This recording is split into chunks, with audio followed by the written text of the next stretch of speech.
Hello, I am Vina, owner of StudioVina.com, a website where you, can learn to pole dance at home with me.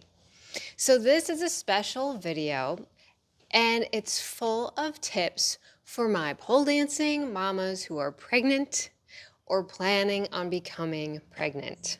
Now, before I get started with my list of tips for you guys, I wanted to share a little bit about my experience with pregnancy. So I have been certified in pre and postnatal exercise, which is great, but I also have personal experience 4 times, which I think is even better. So here's a little bit about my experiences. I have 4 kids, ages 16, 19, 22, and 23. They are all boys, and I carried all of them to term, but my first was the earliest at 36 weeks, and my labor was fast. My first was 6 pounds, 8 ounces, and my water broke on its own. The second baby was 7 pounds, 10 ounces-ish, and they decided to schedule to break my water because the first one came so fast. So I went in and they broke my water. Thankfully, this labor was a bit longer.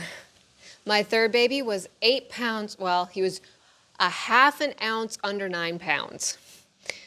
And the midwives decided to schedule to break my water with this one too because they lived further away from me than we were comfortable with. So if my water broke, so they came and did that. They don't normally do that.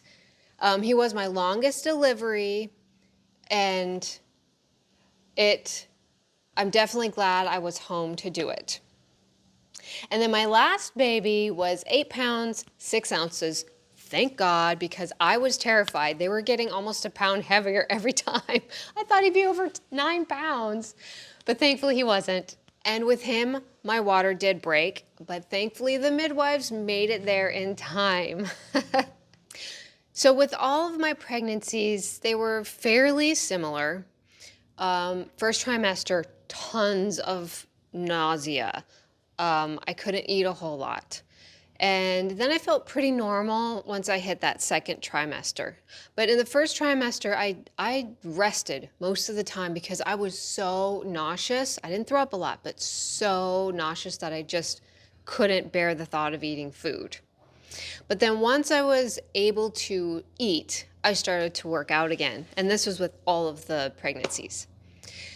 And with all of them, I tended to dilate early, but with my first one, I walked around at 6 centimeters for days. It wasn't that dramatic with the next 3.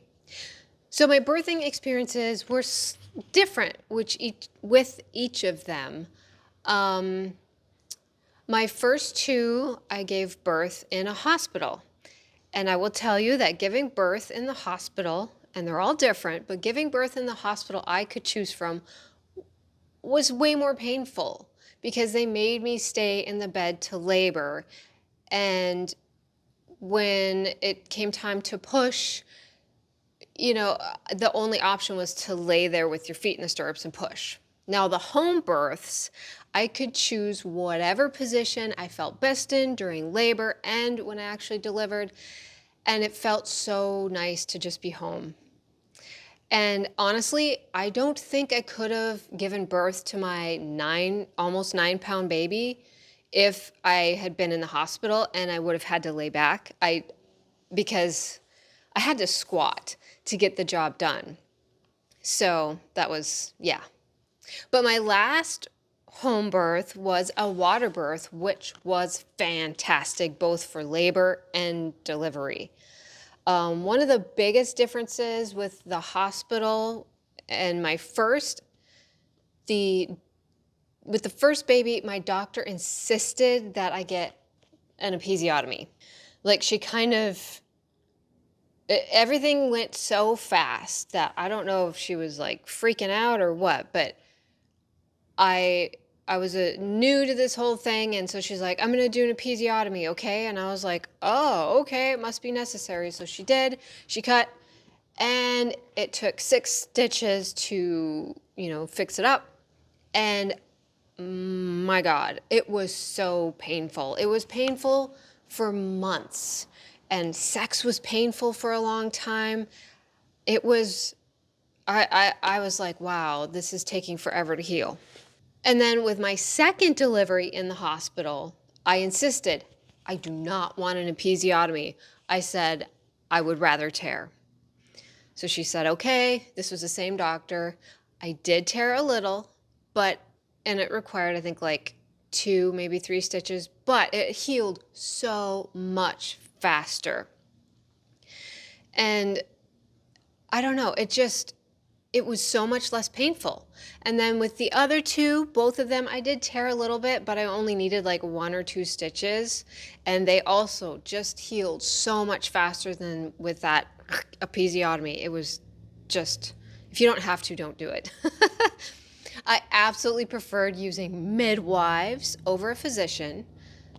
And that's not because my doctor wasn't good or I didn't like her, but with the first 2 babies, it was just so much more stressful dealing with the medical system. And with the midwives, I got to spend so much more time with them. It was generally about an hour for my checkups. And not only would they, talk about the baby, make sure everything was okay, check everything, they asked about my mental health as well as my physical health. And they would be there to talk about things or, have suggestions if I was feeling stressed.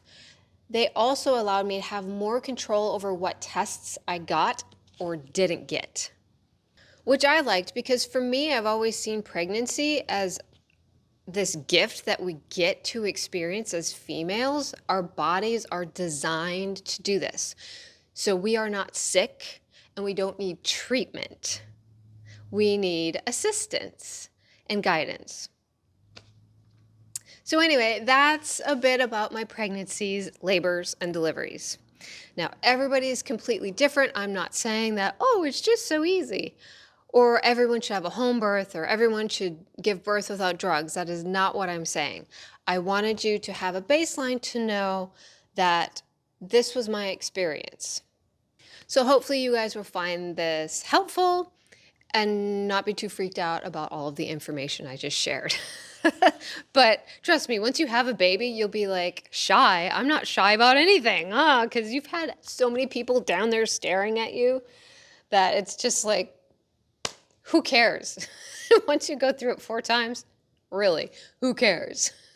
Okay, now let's move on to 12 tips for pregnant pole dancers. So here are 6 things to do once you find out that you're pregnant.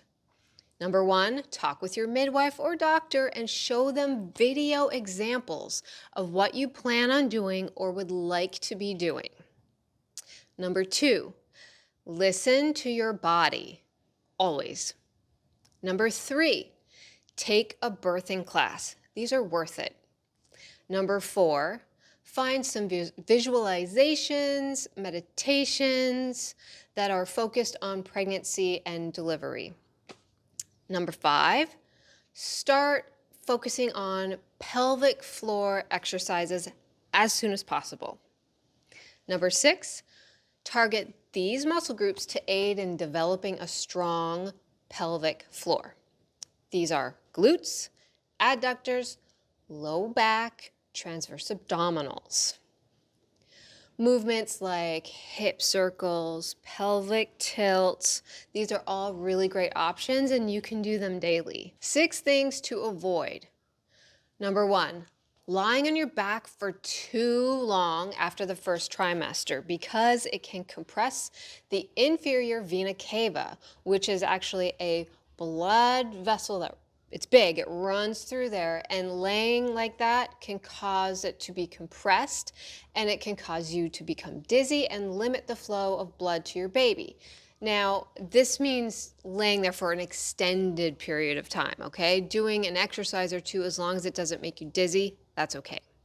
Number 2, avoid spending an extended period of time upside down during your 3rd trimester. Now, I know that some people are like, it's not a big deal, it should be fine. And And it really does take an extended amount of time. But what I would hate for somebody to do is think, oh, I'm going to work on elbow stands. And because they're pregnant, that's all they're working on for like a half an hour. So babies like to be head down. Their heads are heavy. They tend to rotate head down. So if your baby is head down, you don't want to risk it turning back the other direction.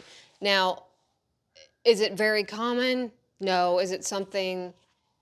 It's just, in my mind, it's something that I don't even want to risk, because the last thing I would want is for my baby to be head down and then the next time I go in, it's flipped. Number 3, avoid losing your balance. Number 4, avoid falling on your belly. Now, I did this when I missed a step on the stairs during my 3rd pregnancy, and I think I was almost in the 3rd trimester. And I fell forward, and thankfully I naturally turned to my side. Kind of, your brain was like, up, protect the belly, because we moms, we have good instincts. So trust them. Number 5, getting too hot. Don't get too hot. Number 6, dehydration, not eating enough high quality foods. Now is not the time to limit your food intake. I know you might be tempted because you're gaining weight rapidly and you want to make sure that you can fit into your clothes or still look cute on the pole. But you can worry about that once you've had the baby, especially if you're going to breastfeed, you're going to burn a lot of calories. So don't worry about your weight while you're pregnant, but eat well. Eat healthy, whole, high quality foods, not packaged foods. Last, I want to add that I'm 47 and I do not have incontinence. We need to stop normalizing peeing yourself after a certain age or after having kids, because incontinence can be prevented. So if you're able to see a pelvic floor specialist after your baby, I hear they can be super helpful for that. I'm also open to answering any of your questions, so don't be embarrassed. You can feel free to privately message me on the website if you like, but go ahead and ask. I will be honest about my answers. And last, I know that this isn't what most expecting pole dance moms want to hear, but I don't think it's wise for myself or anyone else to provide pole instruction specifically for people who are pregnant, because pole dance isn't like normal regular exercises. With pole dance, there's a lot of skill involved that requires us to be cautious and focused at all times so we don't slip and fall. For instance, some women will continue to roller skate, ice skate, skateboard, ride bicycles, rock climb while pregnant. Now, that doesn't mean that somebody should create a program so that a woman can continue to learn how to roller skate while pregnant. Every woman is different, so she has to think about her body and decide what's right for her. I cannot and should not tell you, here are these tricks you should do while pregnant. That's not wise. You have to know yourself, and you have to be aware of your limitations. In the description below, I have shared tutorials on my website that are potentially suitable for expecting pole dancers. Now, understand, none of these are pole tricks, but there's over 20 links. So again, please note, you may have to modify a few things. For example, if I do something laying on my stomach, you will need to skip it if you're in your 2nd or 3rd trimester, or ask me for a modification if you're not sure how to modify something. So below you'll find a variety of options to keep you moving and healthy and fit during your pregnancy. But again, I feel it would be unprofessional of me to offer actual pole work for pregnant women. The pole will always be there when you're ready to come back. Pregnancy, infancy, childhood goes by so ridiculously fast. I know everybody says it, but everyone says it because it is so true. And we want other moms to cherish that time you have, because when it is gone, it's gone. So take that time, be with your baby. You can get back into it even if you don't practice throughout your pregnancy. Okay? I promise you. So I will see you next time. Thanks for watching. Bye.